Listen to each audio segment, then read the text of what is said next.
तो hello good morning to लफी, कैसे हैं आप लोग? उम्मीद करते हैं सभी के अच्छे होंगे। जैसा कि आप सभी को थंबनेल देखकर पता चल गया होगा कि आज का जो विषय है यानी आज की जो टॉपिक है किस वीडियो पर किस विषय पर बनने वाला है। तो शुरू करते हैं आज के टॉपिक को। मैं आप लोगों से पहले ही बोल चुका हूं कि मैं बिहार को बहुत डिटेल में पढ़ाने वाला हूं। थ्योरी और ऑब्जेक्टिव दोनों साथ में चलेगा। थ्योरी क्लास को एक दिन में ख़त्म कर लूँगा, 1-2 घंटे क्लास रहेगा, पूरी थ्योरी खत्म हो जाएगी। लेकिन सबसे पहले उससे पहले क्या जरूरी था, ये जानना जरूरी था कि बिहार में बीपीएससी में अगर क्वेश्चन पूछ रहा है बिहार के इतिहास से, तो आखिर वो क्वेश्चन आ कहाँ से रहे हैं, किस तरह के क्वेश्चन आ रहे हैं, इसके बारे में जानना बहुत ज़रूरी था। क्योंकि इसको अगर पहले समझ लेते हैं तो इससे पता चल जाएगा कि किस टॉपिक को ज़्यादा पढ़ना जरूरी है और कौन से टॉपिक से क्वेश्चन बन कैसे रहा है, उसका पैटर्न समझ आ जाएगा।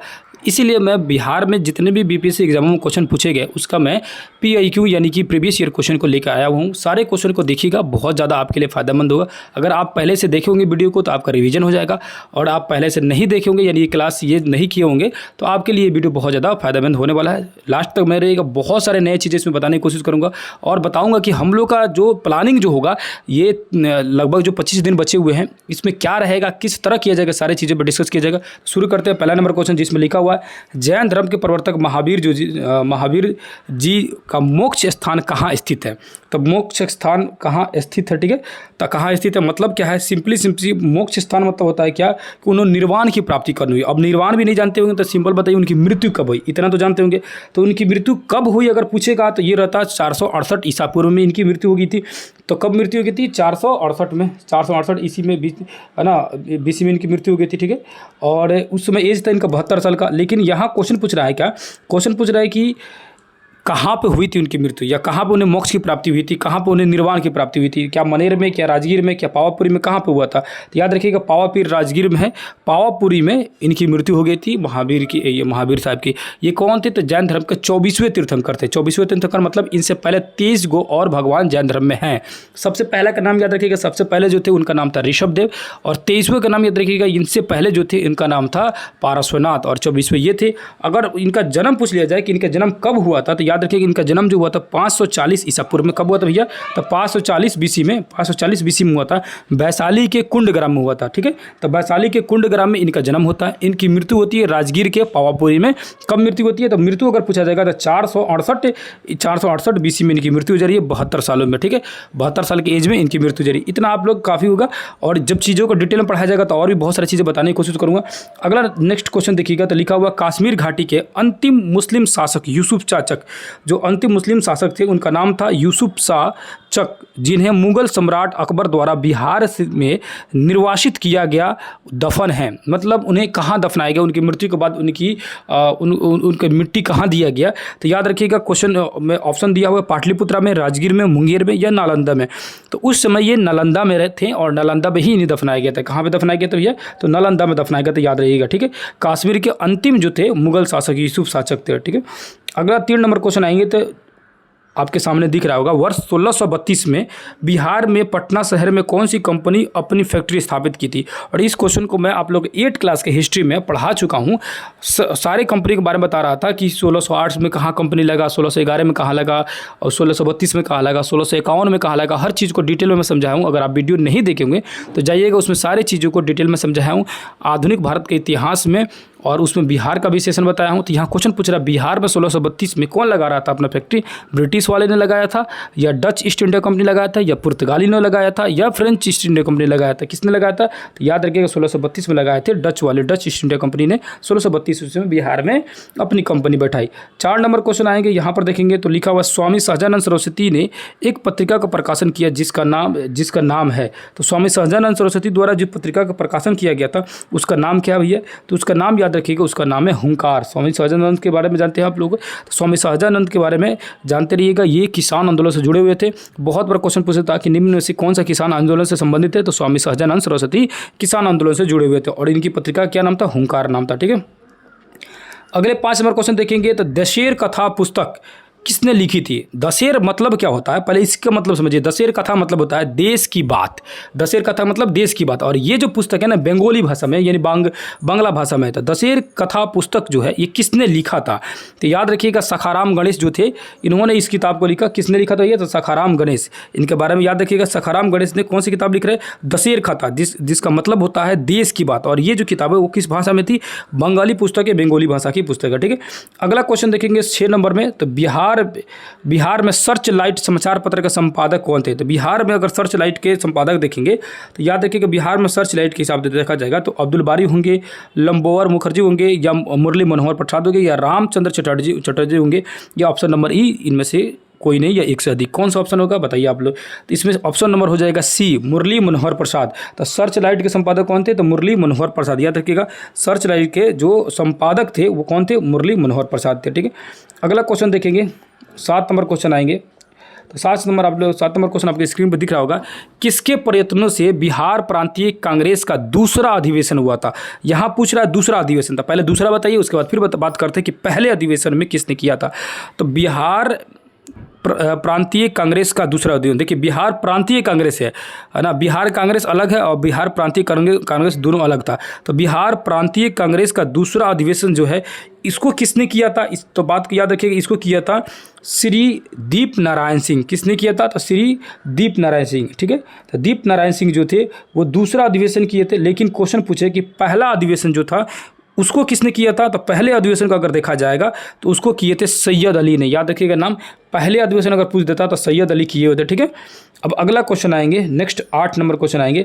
हजारीबाग में बिहार स्टूडेंट कॉन्फ्रेंस का 16वां अधिवेशन हुआ।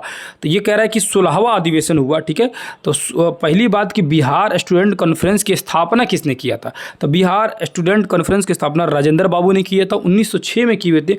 और उसका 16वां अधिवेशन जो है ये हो कब रहा है? तो इसका 16वां अधिवेशन हो रहा है 1921 ईस्वी में। कहाँ हो रहा है? तो हजारीबाग में। क्वेश्चन कभी पूछ देता है कि बिहार स्टूडेंट कॉन्फ्रेंस का 16वां अधिवेशन कहाँ हुआ था? तो हजारीबाग में हुआ था। कब हुआ? 1621 में हुआ था। ठीक है, याद रखिएगा। इनके स्थापना करने वाले कौन थे? तो राजेंद्र बाबू थे। ठीक है, अगला क्वेश्चन 9 नंबर क्वेश्चन आएंगे। तो लिखा हुआ है पटना में 1913 में अनुशीलन समिति की एक शाखा की स्थापना किसने की? तो पटना में अनुशीलन समिति की स्थापना हो रही है, तो पूरे भारत में अनुशीलन समिति की स्थापना किसने किया था? तो भारत के स्तर पर देखा जाएगा तो जो भारत में किए थे उनका नाम था अरविंदो घोष। ठीक है, बाल पाल लाल के बारे में आप पढ़े होंगे है ना, जो गर्म दल के थे, और उनके साथ में घोष भी थे, अरविंदो घोष, ये भी उनके साथ थे। बाद में एक अनुशीलन समिति की स्थापना करते हैं, वह उसी की ब्रांच, उसी का शाखा पटना में खोला जाता है। तो पटना में कौन खोलते हैं उनका ब्रांच? तो याद रखिएगा उनका ब्रांच जो खोलते हैं उनका नाम था सचिंद्र नाथ सन्याल ने अनुशीलन समिति की पटना में शाखा खोला था। और ये क्वेश्चन बहुत इंपॉर्टेंट है, आपको लग भी रहा होगा कि ये क्वेश्चन जो है जबरदस्त लग रहा है। और इस तरह का क्वेश्चन जो है हजारों क्वेश्चन का एमसीक्यू सीरीज में कराने वाला हूं आप सभी को। लगातार सेशन आते रहेगा, बहुत सारा आते रहेगा क्वेश्चन। उससे क्या होगा ना कि पूरी की पूरी आपको बिहार का जो क्वेश्चन आता है ना वो पूरा का पूरा क्लियर हो जाएगा। इस तरह का क्वेश्चन पूछते हैं ना तो हमें लगता है कि वो इतिहास का क्वेश्चन है, लेकिन इतिहास के साथ साथ वो बिहार का इतिहास रहता है। एक्चुअली में हम लोग इस बात को मिस कर जाते हैं लोग, हम लोग सिर्फ आधुनिक भारत का इतिहास देख लेते हैं लोग, और बिहार आधुनिक बिहार का इतिहास छोड़ देते हैं लोग, जिसका नतीजा ये होता है कि एग्जामों में क्वेश्चन हमसे छूट जाता है। तो इस बात को याद रखिएगा, एनसीईआरटी में आप लोगों को आधुनिक भारत का इतिहास दिया है, ना कि आधुनिक बिहार का इतिहास दिया है। बिहार का इतिहास जानना होगा तो उसके लिए थ्योरी क्लास मैं लेके आऊँगा, है ना, बहुत जल्द लेके आऊँगा। उसको एक ही दिन में निपटा लिया जाएगा। तब तक जो ऑब्जेक्टिव सेशन है वो चलता रहेगा, क्योंकि ऑब्जेक्टिव सेशन को नहीं रोका जाएगा। ऑब्जेक्टिव एमसीक्यू सीरीज से क्या होगा कि आपको प्रैक्टिस दिन बर दिन तेज़ी से होती रहेगी, और मैं जो लाऊंगा एमसीक्यू सीरीज को उसको चैप्टर वाइज कोशिश करूंगा ना लाने के लिए, ताकि चीज़ें आपको बढ़िया से समझ आए। और पर डे कोशिश किया जाएगा 50, 60, 100 जितनी भी एमसीक्यू क्वेश्चन सीरीज हो चल सके उसको चलाया जाएगा, और बहुत जितनी ज़्यादा हो सके उतनी एमसीक्यू सीरीज लाने की कोशिश करूँगा, ताकि आपको सब चीज़ें बेहतर तरीके से क्लियर हो पाए। तो अनुशीलन समिति समझ आ गया, जो बिहार में सचिंद्र नाथ सन्याल जी ने इन्हें शुरू किया था। अगला लिखा हुआ 10 नंबर क्वेश्चन, असहयोग आंदोलन के दौरान बिहार के कृषकों का नेतृत्व किसने कर रहा था? तो पहली बात कि असहयोग आंदोलन जो है 1920 और 22 के बीच में चल रही थी। असहयोग आंदोलन की शुरुआत किए थे गांधी जी। ठीक है, 1 अगस्त से शुरू किए थे 1920 से। और इस गांधी जी ने जब असहयोग आंदोलन शुरू किया था पूरे भारत के स्तर पर, तो उस समय बिहार में कौन नेतृत्व कर रहा था, मतलब बिहार का कौन नेता था जो असहयोग आंदोलन को नेतृत्व कर रहा था? तो याद रखिएगा स्वामी विद्यानंद थे। स्वामी विद्यानंद जो थे वो बिहार में असहयोग आंदोलन का नेतृत्व कर रहे थे। ठीक है, असहयोग आंदोलन का दौरान ये डेट कब से कब तक रहा? तो याद रखिएगा 1920 से लेकर 22 तक रहा। बाद में असहयोग आंदोलन जो है वो बंद पड़ जाता है। उस कांड भी आप जानते हैं, चौरा चोरी जो कांड हुआ था, गोरखपुर में एक जगह है चौरी चौरा कांड, चौरी चौरा उस जगह पर एक कांड हुआ था, मतलब थाने को जला दिया गया था, जिसमें 22 पुलिसकर्मी मर गए थे। उसी के कारण जो असहयोग आंदोलन को बंद कर दिया गया। ये सारी चीज़ें मैं इतिहास में पढ़ा चुका हूँ, हाल ही फिलहाल में पढ़ाया हूँ। अगर आप न्यू बच्चे होंगे तो उसको जाकर देखिए, सारा का प्ले लिस्ट बना हुआ है, 6th class, 7th class, 8th class, 9th class, 10th class, उसके बाद स्पेशल बुक का, उसके बाद नोट्स का, हर चीज़ के बारे में उसको डिटेल से पढ़ा के मैं उसको कंप्लीट कर चुका हूँ। ठीक है, कुछ बाकी रह गया तो वो 1 से 2 दिन में कंप्लीट भी हो जाएंगे। तो आप अगर नहीं देखेंगे तो उसको देखिए, सारे क्वेश्चन आपको समझ आ जाएगा। मोस्टली क्वेश्चन आप इसे टच कर जाइएगा। ठीक है, अब रह गया 11 नंबर क्वेश्चन लिखा हुआ है कि 1922-23 में मुंगेर किसान सभा का गठन किसने किया। तो 1922-23 में अगर कहा जाएगा कि मुंगेर किसान सभा का गठन किसने किया, तो स्वामी सहजानंद सरस्वती होंगे कि कृष्ण सिंह थे, मोहम्मद जुबैर थे या KN सिंह थे। तो कृष्ण जो 1922-23 के मुंगेर में किसान सभा का गठन किसने किया था, तो मुंगेर में अगर किसान सभा का गठन किसने किया था तो उसके याद रखिएगा, वो थे मोहम्मद जुबैर। किसने किया था, नहीं 1922-23 की बात कर रहा हूँ। तो 1922-23 में मोहम्मद जुबैर थे। 1922-23 में यहाँ पर जुबैर हो जाना चाहिए, मोहम्मद जुबैर। ठीक है, कौन हो जाएगा, तो मोहम्मद जुबैर ने 1922-23 में मुंगेर में किसान सभा का गठन किया। ठीक है, उसके बाद अगर कहा जाता क्वेश्चन को कि अगर 1929-28 वाला किसने किया था, क्योंकि ये क्वेश्चन बहुत ज़्यादा पूछता है कि 1928 में जो किसान सभा का गठन हुआ था या 1929 ईस्वी में जो प्रांतीय किसान सभा का गठन हुआ था, है ना, तो प्रांतीय 1929 में हो या 1928 हो। ठीक है, 1929 या 1928, 1928 में हुआ था बिहार किसान सभा गठन और 1929 में हुआ था बिहार प्रांतीय किसान सभा का गठन। ठीक है, तो प्रांतीय किसान सभा या किसान सभा का दोनों का गठन अगर पूछता तो दोनों किसान सभा का गठन हो जाता स्वामी सहजानंद सरस्वती। ठीक है, स्वामी सहजानंद सरस्वती ये हो जाता। अगर इस डेट पर 1928 या 1929 रहता तो ये ऑप्शन होता, लेकिन 22-23 की बात कर रहा तो ये है आपके 10th क्लास के इतिहास जो है उसमें दिया हुआ है, हु बहु इसी तरह दिया गया, पूरी डेट बाई डेट दिया हुआ है और उसी में के NCERT पढ़िए या बिहार बोर्ड पढ़िए, उसी में दिया हुआ है और खासकर बिहार बोर्ड में ज़्यादा इसको देखने के लिए मिलेगा। तो बिहार बोर्ड के SCERT के 10th क्लास में ये क्वेश्चन दिया गया है, आप सभी को उसमें जाकर देख लीजिएगा, मिल जाएगा। ठीक है, अगला क्वेश्चन 12 नंबर क्वेश्चन लिखा हुआ है, बिहार प्रांतीय किसान सभा का गठन किसने किया। अभी तो जस्ट इसी के बारे में बता रहा था, बताइए बिहार प्रांतीय किसान सभा का स्वामी सहजानंद सरस्वती। कब, तो 1929 में। प्रांतीय आ गया तो 1929 में, सॉरी 29 होना चाहिए, 28 लिख रहा हूँ। ठीक है ना, अगला क्वेश्चन देखेंगे 13 नंबर, बिहार है ना प्रोविजनल सभा, वही हो गया बिहार प्रांतीय सभा का गठन कब हुआ। अभी पूछ दिया क्वेश्चन कब हुआ, तो 29 में हुआ। कब हुआ भैया, तो 29 में। अभी जस्ट बोला ना, बिहार प्रांतीय को ही प्रोविजनल इंग्लिश में दिया है, तो बिहार प्रांतीय सभा का गठन जो है 29 में हुआ। किसने किया, तो स्वामी सहजानंद ने किया। ठीक है, और 22-23 वाला जुबैर थे जो मुंगेर से थे। अब 14 नंबर क्वेश्चन लिखा हुआ है, इसका 2 ऑप्शन किधर गया, 2 ऑप्शन है ना इधर जी, बिहार में स्वराज्य दल का गठन किसने किया। अब 2 ही ऑप्शन इसमें दे रहा है, 2 ऑप्शन लग रहा है छूट गया। इससे क्या चाहिए, इसको तो और आपको फायदा हो गया, है ना। तो इस ऑप्शन बताइए, 2 में से तो बता ही सकते हैं। बिहार स्वराज्य दल का किसने गठन किया था, स्वराज्य दल का गठन किए थे श्री कृष्ण सिंह। जो स्वराज्य जो दल था ना, आगे हो सकता आएगा भी, स्वराज्य दल जो था एक्चुअली में जब गांधी जी से गुस्सा के जो अपना असहयोग आंदोलन वापस ले लिए गांधी जी, ठीक है, तो उसके बाद गुस्सा के मोतीलाल नेहरू और मोतीलाल नेहरू और CR दास, जवाहरलाल नेहरू तो अभी तो बच्चा था, ठीक है, तो मोतीलाल नेहरू, ठीक है, मोतीलाल नेहरू और CR दास, ये दोनों ने क्या किया, दोनों ने मिलकर एक नया पार्टी की स्थापना की, स्वराज्य का स्थापना किया, स्वराज्य पार्टी का, और स्वराज्य पार्टी का गठन किया, क्योंकि अंततः उन्हें स्वराज्य की ही प्राप्ति करना था, इसीलिए स्वराज्य पार्टी की स्थापना कर दी। अगला देखें क्वेश्चन तो लिखा 15 नंबर, बिहार में कांग्रेस का प्रथम अधिवेशन कहाँ रखा गया था। तो देखिए कांग्रेस का 3 अधिवेशन हुआ है बिहार में, ठीक है। तो बिहार में पहला जो कांग्रेस का अधिवेशन हुआ था वो पटना में हुआ था, 1912 में हुआ था, ठीक है, इस बात की याद रखिएगा, कब हुआ था, 1912 में हुआ था। और ये जो कांग्रेस का कौवा अधिवेशन था, कभी कभी पूछ देता है, कांग्रेस का प्रथम जो अधिवेशन था वो जो बिहार में हुआ था, तो बिहार में जो अधिवेशन हुआ था वो कब हुआ था, तो 1912 में। अधिवेशन नंबर कितना था, तो 27वां अधिवेशन था। कांग्रेस का 27वां अधिवेशन था, 1912 में हुआ, है ना। कब हुआ था भैया, 12 में हुआ था। और किसने अध्यक्षता की, तो मधोलकर ने किया था। मधोलकर ने किसने अध्यक्षता की, पहली कांग्रेस जो बिहार में हो रही है, बिहार में कहाँ हो रही है, पटना। और पटना ना देखे, कभी कभी बांकीपुर भी दे देता है, याद रखिएगा, बांकीपुर भी दे देता है, तो ये भी पटना में ही है, बांकीपुर, ठीक है, तो वही हो गया, बांकीपुर दे या पटना दे, एक ही बात हो गया। तो क्वेश्चन पूछता है बिहार में किसान का प्रथम अधिवेशन कब हुआ, तो 1912 में हुआ प्रथम। कौन सा अधिवेशन था, 27वां अधिवेशन था।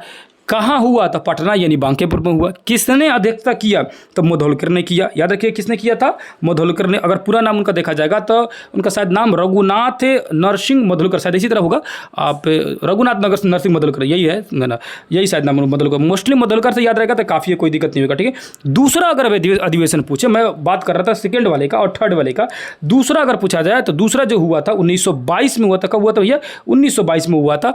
कहाँ हुआ था, तो गया में हुआ था। कहाँ हुआ था भैया, तो गया में हुआ था।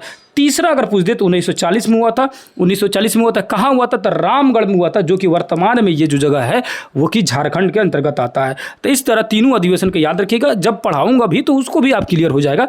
ये चीज़ें जो है ना, इससे पता चल रहा है कि नहीं चल रहा है कि किस से क्वेश्चन पूछने की कोशिश कर रहा है, किस पे हमको ज़्यादा फोकस करने की जरूरत है कि नहीं है। बिहार में प्राचीन इतिहास का क्वेश्चन था नहीं था, एक क्वेश्चन जैन का था। उसके बाद देख रहे हैं सारे के सारे क्वेश्चन जो है मॉडर्न इतिहास जो है बिहार का जो है यानी आधुनिक इतिहास जो है, आधुनिक बिहार के इतिहास से वहाँ से क्वेश्चन पूछ रहे हैं। अब आंदोलनों से क्वेश्चन पूछ रहे हैं, जो INM पढ़ते लो, इंडियन नेशनल मूवमेंट जो पढ़ते लो, उसी तरह इंडियन नेशनल मूवमेंट का बिहार में क्या प्रभाव पड़ा है उससे क्वेश्चन ज़्यादा है। दिख रहा है कि नहीं दिख रहा है? इसीलिए खासकर आपको जो BPSC जो एग्जाम होने वाला है TRE वाला में, उसमें भी उसको सिलेबस ही दिया गया है INM पढ़ने के लिए, यानी इस इंडियन नेशनल मूवमेंट यानी भारतीय राष्ट्रीय आंदोलन के बारे में। क्योंकि भारतीय राष्ट्रीय आंदोलन चाहे भारत का हो और उसी का जो ब्रांच बिहार में हो या बिहार में उसके जो रिएक्शन देखने को मिल रहा है, उससे क्वेश्चन भर भर के एग्जामों में आते हैं। अगला क्वेश्चन देखेंगे 16 नंबर क्वेश्चन आएंगे। तो 16 नंबर क्वेश्चन में देखेंगे बिहार सोशलिस्ट पार्टी का गठन कब हुआ। तो बिहार अगर सोशलिस्ट पार्टी का गठन देखा जाएगा तो इसी गठन जो हुआ था 1931 में हुआ था। कब हुआ था भैया? तो 1931 में हुआ था। बिहार सोशलिस्ट पार्टी का गठन कब हुआ था? तो 1931 में हुआ था। इस बात को याद रखिएगा। और ये सोशलिस्ट पार्टी का गठन जो है बहुत सारे लोगों ने मिलकर किया था। उसमें एक आदमी कोई थे नहीं, फूलन प्रसाद थे, उसके बाद से JP थे, जयप्रकाश नारायण, उसके बाद गंगा नारायण सिंह थे, बहुत सारे थे, अब्दुल बारी थे, बहुत सारे लोगों ने मिलकर बिहार सोशलिस्ट पार्टी का गठन किया 1931 में। लेकिन व्यवस्थित ढंग से एक बार फिर बिहार सोशलिस्ट पार्टी का जो गठन किया गया, तो व्यवस्थित ढंग से बिहार सोशलिस्ट पार्टी का अगर गठन किया गया तो उसमें अध्यक्षता बनाया गया नरेंद्र दत्त को। ठीक है, आगे आएगा, हो सकता है वो क्वेश्चन आएगा। तो बिहार सोशलिस्ट पार्टी का 21 वाला में गठन किया गया तो 1931 ईस्वी में। बाद में तो यहाँ क्वेश्चन दिया भी है, 17 नंबर क्वेश्चन देख सकते हैं। सन 1931 ईस्वी में बिहार समाजवादी यानी सोशलिस्ट पार्टी जो है, समाजवादी यानी सोशलिस्ट पार्टी का गठन किसने किया? तो इसमें अगर देखा जाएगा तो किसने किया? तो फूलन प्रसाद वर्मा जो थे बिहार सोशलिस्ट पार्टी का गठन किए थे। इस बात को याद रखिएगा। ठीक है, 1931 में। और ये 1934 वाला जो है अभी जस्ट बता रहा था कि व्यवस्थित ढंग से 34 में हुआ। ठीक है, तो 1934 में जो बनी थी बिहार सोशलिस्ट पार्टी, उसके सचिव कौन थे? देखिए यहाँ पूछ दिया क्वेश्चन सचिव, लेकिन अध्यक्ष पूछता तो अध्यक्ष हो जाते आचार्य नरेंद्र दत्त, लेकिन क्वेश्चन पूछा है सचिव। तो सचिव को बताइए कौन थे? क्या आचार्य नरेंद्र दत्त तो इसके अध्यक्ष हो गया। ठीक है, तो सचिव कौन होगा? जयप्रकाश नारायण होंगे, रामवृक्ष बेनीपुरी होंगे या कर्पूरी ठाकुर होंगे। आपके पास 3 ऑप्शन मिल गया, ये ऑप्शन नंबर E, 4 ऑप्शन, एक ऑप्शन तो मैं हटा ही दिया, क्योंकि ये जो आचार्य नरेंद्र दत्त थे ये थे अध्यक्ष थे। क्या थे भैया? अध्यक्ष। ठीक है, क्या थे? अध्यक्ष थे। ठीक है, बिहार में जो 1934 में जो सोशलिस्ट पार्टी बनी थी उसके अध्यक्ष बने थे आचार्य नरेंद्र दत्त। तो सचिव कौन थे? सचिव थे जयप्रकाश नारायण जी, JP जी। ठीक है, याद रखिएगा। आगे आइएगा तो जयप्रकाश नारायण को कौन सी उपाधि दी गई थी? तो जयप्रकाश नारायण को बहुत सारे बच्चे जानते होंगे, है ना, लोक नायक कहा जाता था। क्या कहा जाता था? लोक नायक। और लोक मान्य किसे कहा जाता है? तो बाल गंगाधर तिलक को। राष्ट्र नायक किसे कहते हैं? थोड़ा कमेंट करके आप बताइए कि राष्ट्र नायक किसे कहा जाता है। अगर नहीं पता होगा तो एक बार कमेंट कीजिएगा, उसका आंसर मैं आपको बताने की कोशिश करूंगा। राष्ट्र नायक किसे कहा जाता था, इस बात को आप लोग कमेंट कीजिए, जरूर बताइएगा, आप सभी जानते होंगे तो। और कृपया करके कमेंट किया कीजिए, क्योंकि कमेंट करने से हमें चीज़ें क्लियर होती रहती है। जो मैं अगर बोल रहा हूँ, अगर आप मुझसे कनेक्ट हो पा रहे हैं, मेरी वीडियो आपको अच्छी लग रही है तो प्लीज़ आप कमेंट कीजिएगा, तो उससे चीज़ें हमें पता चलती रहती है। ठीक है, तो कमेंट करते रहिए, बाकी सारी चीज़ें जो है धीरे धीरे आते रहेगा। बिहार में भारतीय संविधान सभा के सदस्य कौन थे?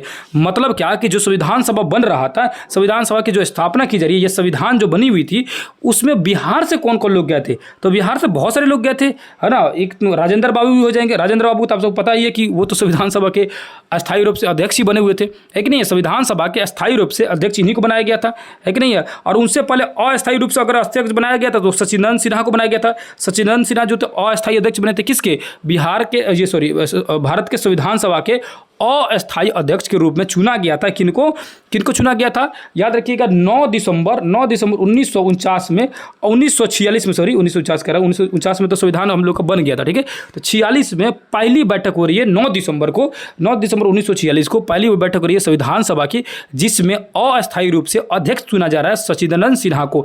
फिर 11 दिसंबर को अगली जो बैठक हो रही है 1946 वाला ही 11 दिसंबर को यानी 2 दिन बाद जो हो रही है अगली बैठक, उस बैठक में अस्थायी रूप से अध्यक्ष चुना जा रहा है। किनको चुना जा रहा है? राजेंद्र बाबू को अस्थायी रूप से अध्यक्ष चुना जा रहा है। और वही राजेंद्र बाबू जो आगे चल के भारत का राष्ट्रपति बनते हैं और संविधान सभा के अध्यक्ष भी थे, बाद में राष्ट्रपति भी बनते हैं और राष्ट्रपति 2 बार रहते हैं। इस बात को आप सभी याद रखिएगा। बिहार से बहुत सारे सदस्य थे। अगर अमूमन देखा जाए कि बिहार से अगर कितने सदस्य थे तो लगभग बिहार से 36 सदस्य थे। इनमें जो दिख रहा है हमें 2 आदमी दिख रहे हैं, राजेंद्र बाबू भी और जगजीवन राम भी। ये 2 व्यक्ति जो थे वो थे बिहार में विधानसभा के अध्यक्ष जो यहाँ से विधानसभा का अध्यक्ष नहीं, विधानसभा के सदस्य, तो बिहार से सदस्य गए थे 36। कितने गए थे? तो 36 गए थे, जिनमें से यहाँ 2 अभी दिख रहा है, तो इनमें से हो जाएगा ऑप्शन नंबर ई, यानी 1 से अधिक।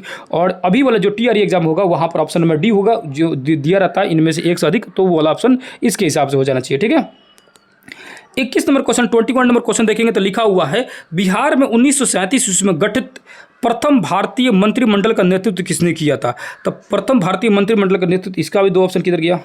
अच्छा, यहाँ दिया हुआ है, 2 ऑप्शन थोड़ा सा आगे निकल गया। ठीक है, तो बिहार में 1937 में गठित प्रथम भारतीय मंत्रिमंडल का नेतृत्व किसने किया था? तो मंत्रिमंडल का जो नेतृत्व जो है किसने किया था? तो याद रखिए, क्या श्री कृष्ण सिंह किए थे, मोहम्मद यूनुस किए थे, या आपका JL लाल किए थे, या वहाब अली किए थे, या इनमें से कोई नहीं था? तो इनमें से भारतीय मंत्रिमंडल का नेतृत्व किसने किया था? याद रखिए, मोहम्मद यूनुस ने किया था। 1937 में जो गठित प्रथम भारतीय मंत्रिमंडल का बिहार में नेतृत्व किसने किया था? तो मोहम्मद यूनुस ने किया था, याद रखिएगा। ठीक है, अब आएगा अगला नंबर क्वेश्चन, 22 नंबर क्वेश्चन देखेंगे। राजेंद्र प्रसाद ने किसे पाकिस्तान का जन्मदाता माना था? यानी किसे मानते थे कि पाकिस्तान इसी की वजह से पाकिस्तान की बंटवारा हुई? तो राजेंद्र बाबू मिंटो को मानते थे। किसको मानते थे? मिंटो को। ये लॉर्ड मिंटो जो था, यही था सांप्रदायिकता का जनक, यही था हिंदू मुस्लिम को आपस में लड़वाने वाला, यही था जिसने 1919 में मार्लो मिंटो करके एक सुधार लेकर आया भारत में, और उस सुधार के तहत भारत में हिंदू मुस्लिम के बीच में नफरत बोलना शुरू किया। तो राजेंद्र बाबू इसी को कहते थे कि ये जो चुट्टा था। ठीक है, 23 नंबर क्वेश्चन देखेंगे तो पटना लॉन जो था वो गांधी मैदान के रूप में कब, इसका मतलब क्या हो रहा है? पहले क्वेश्चन देखिए, पटना लॉन का गांधी मैदान के रूप में नामकरण कब किया गया? इसका मतलब है कि जो पटना गांधी मैदान जो पटना का जो है ना, उसका पहले पुराना नाम था पटना लॉन। क्या नाम था भैया? तो पटना लॉन नाम था पहले गांधी मैदान का। 1948 से पहले इसका नाम पटना लॉन ही रखा गया था। 1948 के बाद इसका नाम गांधी मैदान पड़ा। कब पड़ा और क्यों पड़ा? तो इस बात को याद रखिएगा, गांधी जी के वहाँ पे एक मूर्ति बनाई गई है, इस बात को याद रखिएगा। 70 फीट, ये 70 मीटर है लगभग, कितना है? 70 फीट नहीं, 70 शायद 70 मीटर है। एक बार देखिएगा, 70 मीटर, हाँ 70 मीटर ही होगा। 70 मीटर जो ऊंचा है, 70 मीटर, 70 फीट तो बहुत छोटा हो गया। 70 मीटर ऊंचा जो गांधी जी के सबसे बड़ी मूर्ति जो है भारत में मौजूद है। भारत में सबसे बड़ी मूर्ति गांधी जी की है, तो वही गांधी मैदान में है। गांधी मैदान में तो आप लोग को अब लग रहा होगा कि गांधी जी के नाम पर ही इनका इस मैदान का नाम गांधी मैदान रखा गया, लेकिन कब रखा गया इस बात को पॉइंट है। गांधी जी की मृत्यु हो रही है कब? इनकी गांधी जी को नथुराम गोडसे द्वारा मारा जा रहा है 30 जनवरी 1948 को। उसके बाद से ही गांधी जो पटना लॉन था, पटना इसका नाम था पटना लॉन, उसका नाम बदल के पटना गांधी मैदान रख दिया गया। क्या नाम रख दिया गया? गांधी मैदान नाम रख दिया गया। तो याद रखिएगा कब रखा गया इसका, तो 23 नंबर के हिसाब से देखेंगे तो 23 नंबर ऑप्शन में नहीं दिख रहा। साइमन आयोग के द्वारा, भारत छोड़ो आंदोलन के द्वारा, उसके बाद चंपारण सत्याग्रह द्वारा नहीं। गांधी जी की मृत्यु के बाद, भारत स्वतंत्रता के अवसर पर नहीं, भारत के स्वतंत्रता के बाद, स्वतंत्रता प्राप्ति के बाद जो गांधी जी की मृत्यु के पश्चात रखा गया उस गांधी मैदान को, मतलब पटना लॉन का नाम गांधी मैदान रख दिया गया। ठीक है, अगला क्वेश्चन देखेंगे तो देखेंगे आपके सामने लिखिएगा कि 1995 की समाप्ति पर बिहार में कितने जिलों की कुल संख्या थी? तो 1995 में देखा जाएगा तो बिहार में कुल कितने जिले थी? तो उस समय बिहार में झारखंड एक ही साथ था, तो 55 जिला थे। कितना थे? तो उस समय 55 जिला थे। ये पहले की बात बोल रहा है जब झारखंड और बिहार एक साथ में था। 25 नंबर क्वेश्चन है कि पटना को प्रांतीय राजधानी बनाया था। तो पटना को प्रांतीय राजधानी किसने बनाया था? तो पटना को प्रांतीय राजधानी ये जब मध्यकाल में जब पढ़ते हैं तो सिरसा सूरी द्वारा बनाया गया। तो और ये 7वीं क्लास के इतिहास में आपको ये क्वेश्चन जो है मिल जाएगा। ठीक है, अगला क्वेश्चन आएंगे 26 नंबर क्वेश्चन देखेंगे, निम्नलिखित में से किस नगर में जापानियों ने विश्व शांति स्तूप के निर्माण कराया? तो शांति स्तूप जब भी आ जाएगा तो याद रखिएगा, विश्व शांति स्तूप अगर क्वेश्चन आ जाए तो सीधे सीधे समझ जाइएगा कि राजगीर में इसकी स्थापना की गई है शांति स्तूप में। और यहाँ पर घूमने भी बहुत सारे बच्चे गए ना, इवन मैं भी गया हूँ घूमने के लिए। ठीक है, 27 नंबर क्वेश्चन देखेंगे तो लिखा हुआ है पटना उच्च न्यायालय की स्थापना, और ये क्वेश्चन बहुत बार क्वेश्चन पूछा हुआ है।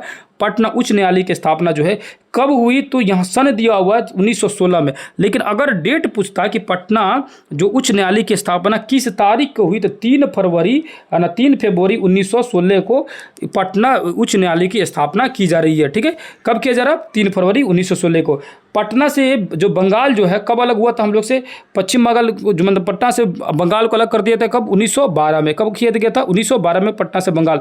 और बंगाल के अलग होने के लगभग 12 के बाद 4 साल बाद उच्च न्यायालय की, पटना उच्च न्यायालय की स्थापना हो गई। ठीक है, बिरसा मुंडा के गुरु कौन थे। और ये जब बिरसा मुंडा का सेशन जब 8 क्लास में आप लोग को इतिहास पढ़ा रहा था तो उसमें सीधे सीधे बताया था कि बिरसा मुंडा के जो गुरु थे उनका नाम क्या था, आनंद पांडे। ठीक है, और एक मैं इतिहास का बहुत जल्द मैराथन क्लास आपके सामने लेके आने वाला हूँ, उसमें वन लाइनर रहेगा, वन लाइनर टाइप का रहेगा, और उसमें एक ही बार में पूरे इतिहास को हम लोग पढ़ जाया जाएगा, भारतीय राष्ट्रीय आंदोलन और उसमें बिहार का सब कुछ एक ही बार में क्लियर कर लिया जाएगा।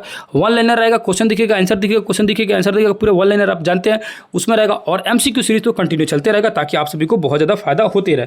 अगला क्वेश्चन देखेंगे तो बिरसा मुंडा का गुरु कौन थे, तो आनंद पांडे। आप लोग देख लिए बिरसा मुंडा का जो जन्म हुआ था वो 15 नवंबर को हुआ था। यही कारण है कि 15 नवंबर का ही बिहार से झारखंड जो है अलग हुआ, इन्हीं के डेट ऑफ बर्थ पर। ठीक है, बर्थडे पर। ठीक है, उस क्षेत्र का पहचान करें जहां संथालों ने 55 और 56 में, यानी 1855-56 में अपनी सरकार की घोषणा कर दी थी। मतलब संथाल जो विद्रोह हुआ था 1855-56 में, यही क्वेश्चन यही पूछते थे संथालों का विद्रोह कब हुआ था, 1855-56 में। ठीक है, या 1857 की जस्ट क्रांति से पहले कौन सा विद्रोह हुआ था आदिवासियों का, तो संथाल विद्रोह हुआ था। तो इन्होंने अपनी सरकार की घोषणा कहाँ कर दी थी, तो याद रखिएगा भागलपुर और राजमहल वाले साइड में, भागलपुर और राजमहल वाले साइडों में इन्होंने अपनी सरकार की घोषणा कर दी थी, याद रखिए। ठीक है, अगली क्वेश्चन आएंगे 30 नंबर क्वेश्चन। तो 1857 की क्रांति के विद्रोह ने बिहार के कई नगरों को प्रभावित किया।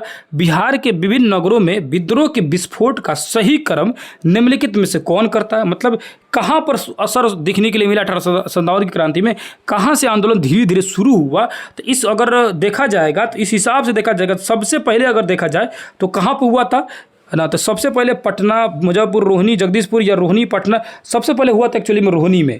रोहिणी के बाद हुआ था पटना में, मुजफ्फरपुर में और जगदीशपुर में। याद रखिएगा सबसे पहले कहाँ से शुरू हुआ था, है ना, सही क्रम देखा जाएगा तो रोहिणी, रोहिणी के बाद हो जाएगा पटना, मुजफ्फरपुर, जगदीशपुर में। ठीक है, इस बात को आप लोग याद रखिएगा।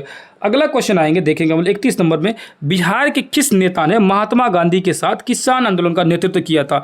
तो बिहार के कौन से नेता थे, जब गांधी जी पहुंचे थे चंपारण में तो बहुत सारे नेताओं ने इनका सहयोग किया था, जिसमें सबसे बड़े नेता के रूप में थे डॉक्टर राजेंद्र प्रसाद। कौन थे भैया, राजेंद्र जो बाबू थे, वो बिहार के जो किसान सभा जो आंदोलन हो रहा था, मतलब जो गांधी जब किसान आए थे बिहार में जो वो चंपारण सत्याग्रह के लिए, तो राजेंद्र बाबू उनका सहयोग किए थे। ठीक है, और भी बहुत सारे नेताओं ने उनका साथ दिया था। और उसमें कहानी प्रचलित है, जब वो खाने गए थे, खाना किसी अंग्रेज द्वारा बुलाया गया था, तो वहाँ पर बतख मियाँ ने इनकी जान बचाया था, जो कि कहानी आप सभी जानते होंगे, नहीं जानते होंगे तो फिर कभी उसको डिटेल से बताऊंगा, है ना। 32 नंबर दिया हुआ, बिहार में सुप्रसिद्ध संत सफरुद्दीन मनेरी का संबंध किस सूफी से। देखिए मनेरी जो थे ना, अगर जब भी आ जाएगा ये मनेरी लोग जो थे, जितने भी सूफी मनेरी थे, वो फिरदौसी से संबंधित थे।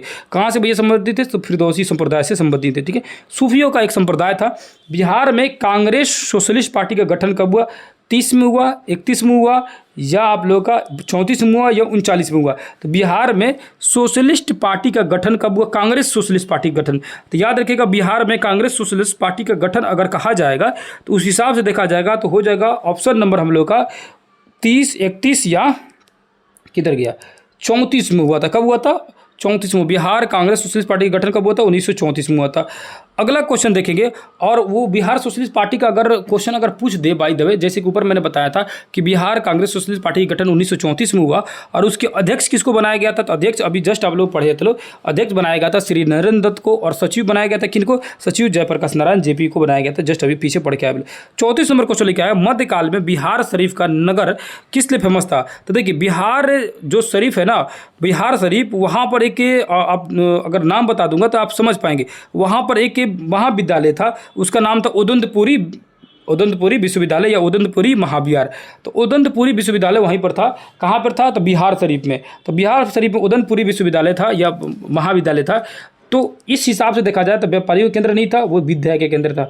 प्रशासनिक रूप से नहीं था, धार्मिक रूप से था। ठीक है, तो 2 और 4 ऑप्शन नंबर डी, 2 और 4 हो जाएगा, ऑप्शन नंबर डी आपका सही हो जाएगा।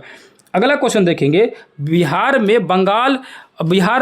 अलग प्रांत के लिए आंदोलन जिसके परिणाम स्वरूप वर्ष 1911 में बिहार उड़ीसा के नए प्रांत के रूप में निर्माण हुआ का नेतृत्व किसने किया। तो बिहार से बंगाल को अलग निकालने के लिए किसने नेतृत्व कर रहा था, या नया प्रांत के लिए नेतृत्व कौन कर रहे थे। तो याद रखिएगा है ना,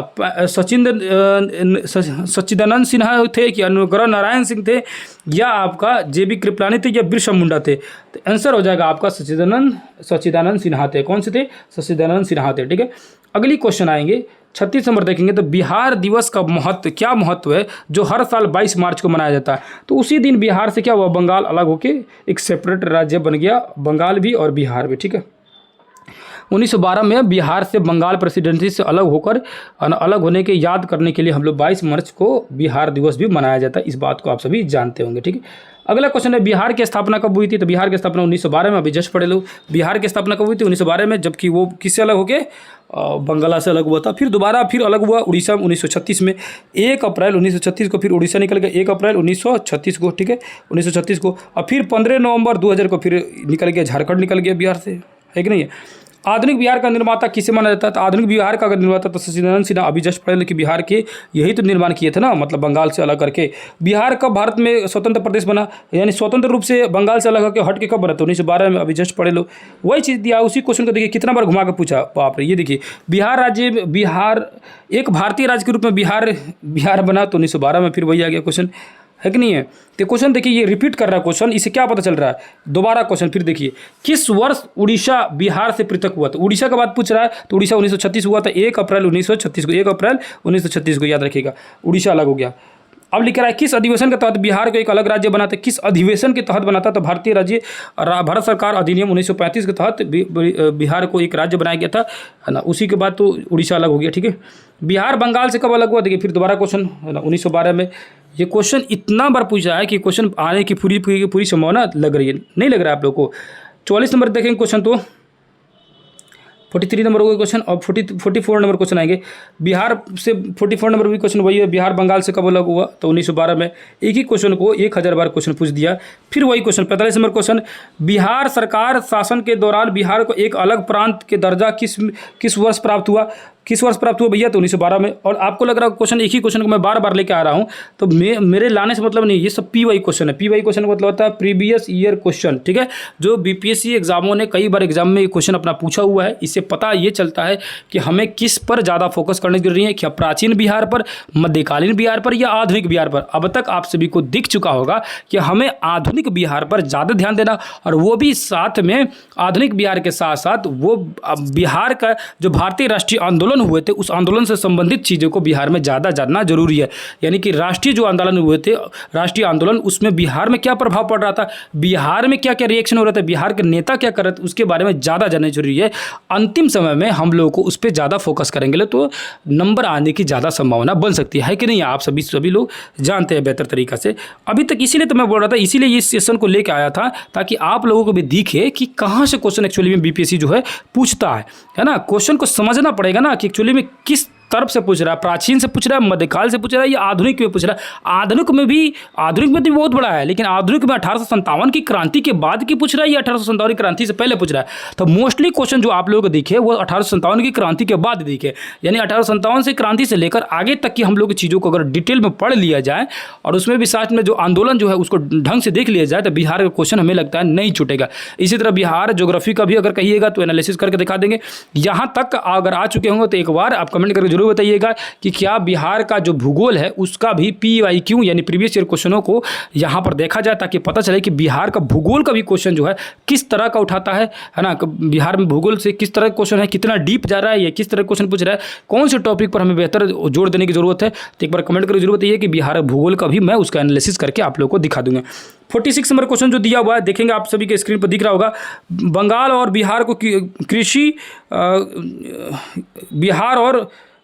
बिहार में भूमि पर किराएदारों का अधिकारों को बंगाल किराएदारी अधिनियम द्वारा कब पारित किया गया था, कब यानी स्वीकार किया गया था, कब से स्वीकार किया गया था? 1868 में, 1881 में, 1885 में, या 1893 में किया गया था। तो याद रखिएगा 1885 ईस्वी में इन्हें स्वीकार किया गया था, ठीक है। अगला क्वेश्चन देखेंगे, तो अगला क्वेश्चन लिखा है 47 नंबर क्वेश्चन, 1908 ईस्वी में छोटा नागपुर कास्ट अधिनियम ने रोक लगाई। तो कास्ट अधिनियम जो था उसका मेन था कि वनों को जलाने पर रोक, वनों को काटने पर रोक, ठीक है। तो मेन था वनों पर जलाने पर रोक, क्योंकि आदिवासी समाज में आप पढ़े होंगे कि जो खेती करते थे, झूम खेती करते थे या कर्तन या दहन कृषि करते थे, उसमें क्या करते थे, पेड़ पौधे को काट देते, काटने के बाद उसको क्या करते थे, जला देते थे, और जला के उसको क्या करते थे, है ना, उसको छोड़ देते थे जमीनों को, फिर दूसरे जगह खेती करते थे आदिवासी समाज के लोग। उसके बारे में बहुत डिटेल से मैं आप लोग समझाया हूँ। ज्योग्राफी में भी सेशन दिया हुआ है, हिस्ट्री में भी सेशन दिया है, दोनों में आप लोगों को पढ़ा चुका हूँ इस टॉपिक को।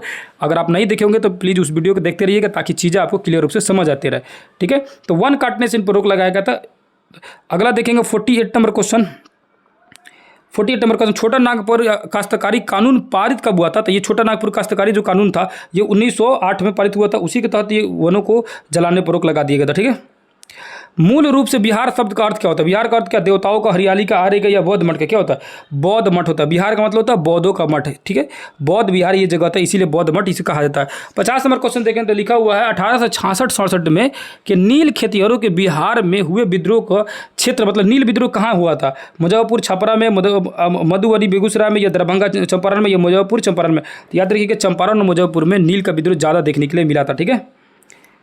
अगले क्वेश्चन में आएंगे तो राजकुमार शुक्ल किस गांव के निवासी थे? तो ये क्वेश्चन कई बार एग्जाम पूछ चुका है कि राजकुमार शुक्ला जी जो गांधी जी के लेके आए थे, है ना, जो गांधी जी से मिलने गए थे 1916 में, जो लखनऊ में अधिवेशन हो रहा था, वही लखनऊ का अधिवेशन जिसमें एनी बेसेंट जो थी आई थी और नरम दल, गरम दल और मुस्लिम लीग को एक कर रही थी, मिला रही थी। उसी समय ये राजकुमार शुक्ला जी थे, ये भी गए थे मिलने के लिए। किससे मिलने गए थे?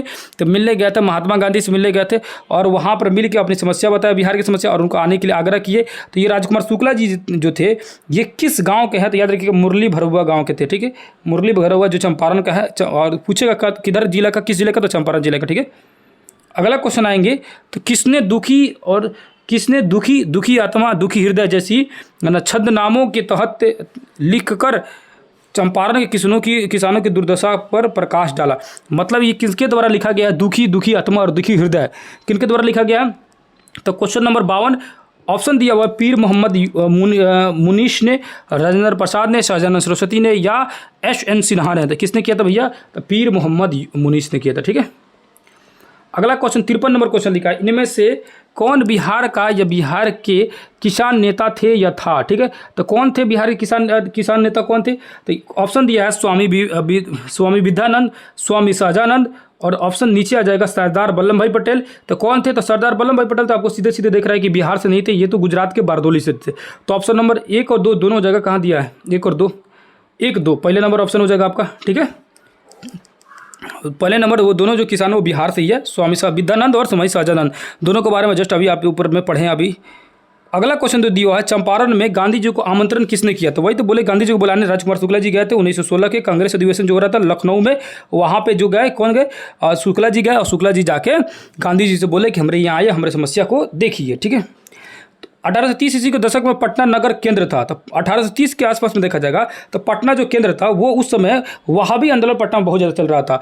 वहाबी आंदोलन जो है, याद रखिएगा क्वेश्चन पूछता है कि 1857 की क्रांति से पहले जो पटना में जो है सबसे बड़ा आंदोलन कौन सा चल रहा था? तो वहाबी आंदोलन चल रहा था 57 की क्रांति से पहले। ठीक है, और ये आंदोलन काफ़ी लंबे समय तक चला था। ये आंदोलन जो था ना, ये अब्दुल वहाब द्वारा अरब से शुरू किया गया था। और ये अरब के अब्दुल वहाब जो थे, ये अब्दुल साहब जो थे, अब्दुल वहाब है ना, इन्होंने अरब से शुरू किया था। और ये आंदोलन का मेन मोटिव यही था कि अंग्रेजों द्वारा भारतीय मुसलमानों की संस्कृति को डैमेज किया जा रहा है। इसी वजह से अलग अलग जगहों पर मुसलमानों ने अंग्रेजों के खिलाफ आंदोलन शुरू किया, उसी को वहाबी आंदोलन कहा गया। समझ रहे ना? तो वहाबी आंदोलन आप लोगों को समझ आ चुका होगा। अगर क्वेश्चन पूछेगा कि जो पटना में जो या भारत में जो वहाबी आंदोलन के जो नेता थे, खासकर जो पटना में थे, उनका नाम था सैयद अहमद। ठीक है, क्या नाम था? सैयद अहमद। ठीक है, जो पटना में वहाबी आंदोलन का नेतृत्व कर रहे थे। भागलपुर में नमक सत्याग्रह का नेतृत्व किसने किया? ये क्वेश्चन बहुत ही फेवरेट है, याद रखिएगा, क्वेश्चन बहुत बार पूछता है। नमक सत्याग्रह जो है अगर भागलपुर में देखा जाएगा तो किसने किया था? तो महादेव लाल सराफ ने, ठीक है, नमक सत्याग्रह का नेतृत्व किया था। नमक सत्याग्रह जो गांधी जी द्वारा शुरू किया गया था। आप लोगों को पता है कि दांडी मार्च वो शुरू किए थे, और दांडी मार्च शुरू किए थे 12 मार्च से चले थे और 6 अप्रैल को पहुंचे थे। कहाँ पे? साबरमती से चले थे और पहुंच गए थे दांडी में, और दांडी में पहुंचे है ना, वहाँ पर पहुँच के और लगभग 78 या 79 क्या बोलते उसको 79 अनुयायियों के साथ गए थे, 78 या 79 अनुयायियों के साथ। और यहाँ पहुँचते पहले लाखों की भीड़ वहाँ पर पहुँच गया था। और यहाँ पहुँचने के बाद उन्होंने क्या किया, कितना दिन लगा पहुँचने में? तो 24 दिन इनको लगा था टोटल। ठीक है, यहाँ पहुँचने के बाद नमक उठाकर दांडी में और नमक कानून को तोड़ दिया। उसके बाद से संविधान अवज्ञा आंदोलन भी शुरू किए थे। 57 नंबर क्वेश्चन लिखा है, निम्नलिखित में से किस नगर में सूर्य मंदिर स्थित है? तो ये भी किताब में आपके दिया हुआ है 8 क्लास की किताब में सीधे सीधे कि देव में सूर्य मंदिर बनाया गया था, बिहार का जो जगह है। ठीक है, अगला क्वेश्चन देखेंगे तो 1930 और 32 में बरही कांग्रेस में सफलतापूर्वक अंग्रेजी हुकूमत को किस जिले से नाकाम कर दिया गया? देखिए, ये बागी जिला शुरू से रहा है, तो याद रखिएगा अगर बागी जिला पूछेगा तो बिहार का मुंगेर था शुरू से। ठीक है, कौन सा था? मुंगेर, ठीक है। और बागी बलिया भी है, ये सब फेमस जगह है सब, बलिया मुंगेर ये सब पहले ही से आगे थे लोग। 59 में देखेंगे तो लिखा हुआ 59 में, इनमें से किसने बिहार में पहले कांग्रेस मंत्रिसभा का नेतृत्व किया था? तो कांग्रेस मंत्रिसभा का अगर किसी ने नेतृत्व किया था तो वो थे इसमें से कौन सा हो जाएगा? नारायण सिंह थे या अब्दुल बारी जयप्रकाश था, श्री कृष्ण सिंह हो जाएंगे। कौन थे? तो श्री कृष्ण सिंह हो जाएंगे, जो पहले जो थे वो बिहार पहले कांग्रेस मंत्रिसभा का नेतृत्व किए थे। 60 नंबर क्वेश्चन दिया हुआ है, बिहार में प्रथम मुख्यमंत्री कौन थे? तो प्रथम मुख्यमंत्री, एक बहुत बार क्वेश्चन पूछा है कि बिहार का फर्स्ट सीएम, तो श्री कृष्ण सिंह। बिहार का फर्स्ट सीएम कौन थे? तो श्री कृष्ण सिंह, इस बात को याद रखिएगा, ठीक है। अगला क्वेश्चन आएंगे, अगले क्वेश्चन यानी 61 नंबर क्वेश्चन देखेंगे। और सन 1939 ईस्वी में बिहार में अम्बारी सत्याग्रह का नेतृत्व किसने किया? तो अम्बारी सत्याग्रह का नेतृत्व किसने किया, इस बात की याद रखिए कि राहुल सात्याकिन ने किया, सत्याग्रयानयन ने किया, या यदुनंदन शर्मा ने किया, या स्वामी सजानंद ने किया था, या स्वामी योगानंद ने किया था। तो राहुल जी ने किया था अम्बारी सत्याग्रह का 1939 ईस्वी में, ठीक है। तो क्वेश्चन पूछेगा अम्बारी सत्याग्रह जो है किससे संबंधित है? तो राहुल सांकृत्यायन से संबंधित है, ठीक है। 62 नंबर क्वेश्चन देखेंगे तो किस वर्ष झारखंड राज्य अस्तित्व में आया था? झारखंड जो है 2000 को 15 नवंबर 2000 को अलग हो गए बिहार से और अपने अस्तित्व में आया। जब झारखंड अलग हुआ था बिहार से तो उस समय बिहार में जो थे 37 जिला थे। 38वां जिला जो है नया जिला अरवल बना बाद में। तो याद रखिए बिहार का सबसे नया जिला है जो अरवल जिला है, जो कि 37वां जिला है, ठीक है। तो किस वर्ष झारखंड राज्य अस्तित्व में आया? तो 2000 में आया, 15 नवंबर 2000 को। इस बात को याद रखिएगा क्योंकि 15 नवंबर को बिरसा मुंडा का जन्मदिन है, इसीलिए उसी दिन को अलग निकाला, ठीक है। तो 63 नंबर क्वेश्चन है, बलदेव सहाय ने महाअधिवक्ता के पद से त्याग पत्र कब दिया था? तो एक्चुअली में क्या हुआ था, जब 1942 में जो भारत छोड़ो आंदोलन जब चलाया जा रहा था उसमें बड़े बड़े पद पर जो लोग काम करते थे वो सब अपनी नौकरी छोड़ के और इस भारत छोड़ो आंदोलन में आ गए थे, इस आंदोलन में सहयोग कर रहे थे। तो बलदेव सहाय भी महाअधिवक्ता थे और अपनी नौकरी छोड़ के भारत छोड़ो आंदोलन में सपोर्ट करने आ गए थे, है ना। 64 नंबर क्वेश्चन देखेंगे, 64 नंबर क्वेश्चन। तो 64 नंबर क्वेश्चन आपको मिलेगा, रामविलास पासवान ने अपनी राजनीतिक सफर किस राजनीतिक दल से प्रारंभ किया था? और ये क्वेश्चन पूछा हुआ था 2020 में बीपीएससी में शायद। तो याद रखिएगा कि कब किस पार्टी शुरू किए थे? रामविलास पासवान जी का पार्टी देखा जाएगा तो संयुक्त सोशलिस्ट पार्टी थे, संयुक्त सोशलिस्ट पार्टी से ये संबंधित थे, इस बात को याद रखिए। उसी पार्टी से इन्होंने शुरुआत की और बाद में अपनी खुद की पार्टी बना लिए, ठीक है। बिहार में राजनीतिक स्वर्गीय रघुवंश प्रसाद सिंह पहली बार किस लोकसभा से निर्वाचित हुए थे? तो पहली बार किस लोकसभा से निर्वाचित हुए थे? तो 11वीं लोकसभा से निर्वाचित हुए थे, ठीक है। अगला क्वेश्चन देखेंगे तो यहाँ तक हो गया हम लोग का क्वेश्चन 65, यानी क्वेश्चन हो गया हम लोग का कंप्लीट। 65 क्वेश्चन था। क्वेश्चन कैसा लगा और क्वेश्चन कहाँ से पूछ रहे हैं इस बात को आप लोग का अंदाजा अब तक हो चुका होगा। तो आप लोग अगर ज्योग्राफी का भी इसी तरह का पीवाई चाहिए होगा, पीवाई क्वेश्चन यानी प्रीवियस ईयर क्वेश्चन की ज्योग्राफी में कहाँ से पूछा है, ठीक है, तो आप सभी कमेंट कर बता सकते हैं कि उसका वीडियो बना दीजिए, बना दूंगा बहुत जल्द। और इसका जो है एमसीक्यू सीरीज कंटिन्यू चलते रहेगा और 1-2 चैप्टर जो छूट गया है अलग किसी सब्जेक्टों का, जैसे हिस्ट्री का 1-2 सब्जेक्ट छूटा हुआ है और ज्योग्राफी का भी चल रहा है सेशन, वो भी कंप्लीट हो जाएगा, ठीक है। लेकिन एमसीक्यू सीरीज जो है सेट लगाना हम लोग शुरू कर दिया जाएगा। सेट जितना ज़्यादा से ज़्यादा लगाया जाएगा उतना ज़्यादा फायदा होगा। और यहाँ तक आ चुके होंगे तो एक बार कमेंट करके जरूर बता दीजिएगा ताकि हमें भी पता चले कि आप हमारी वीडियो को लास्ट तक अंत तक देखे हुए हैं। और सेट जो है आप अपनी हिसाब से बता सकते हैं कि किस प्रकाशन का सेट चलाया जाए, है ना। देखिए मैं तो अलग अलग क्वेश्चन लेके आऊँगा बहुत सारा, लेकिन आपके मन में होगा कि ये वाला किताब का सेट चला दीजिए या इस वाला बुक का सेट चला दीजिए। तो इतना बात याद रखिएगा, जितना भी किताब का लिस्ट बता दीजिएगा, जो भी सेट आप लोग को चाहिए होगा सारे किताब का सेट यहाँ पर बता दूंगा, सारे सेट के क्वेश्चन को मैं समझा दूंगा। सेट के क्वेश्चन कहने का मतलब क्या है ना, जैसे क्वेश्चन दिया ऑप्शन 4 दिए हुए, चारों ऑप्शन के बारे में या क्वेश्चन से रिलेटेड आगे पीछे की चीज़ों को समझाना भी जरूरी रहता है, जो कि एग्जाम में आने की संभावना बनी रहती है। जैसे सेट में जो क्वेश्चन दिया रहता है वो हूबहू तो वही तो आएगा नहीं, तो सेट को डिस्कशन किया जाएगा, यहाँ पर डिस्कस किया जाएगा, हम लोग है ना आपस में मिलकर डिस्कस किया जाएगा। जो त्रुटियाँ होगी, जो गलतियाँ होंगी वो आप लोग कमेंट करके जरूर बताइएगा कि ये चीज़ें आप गलत बता दीजिए।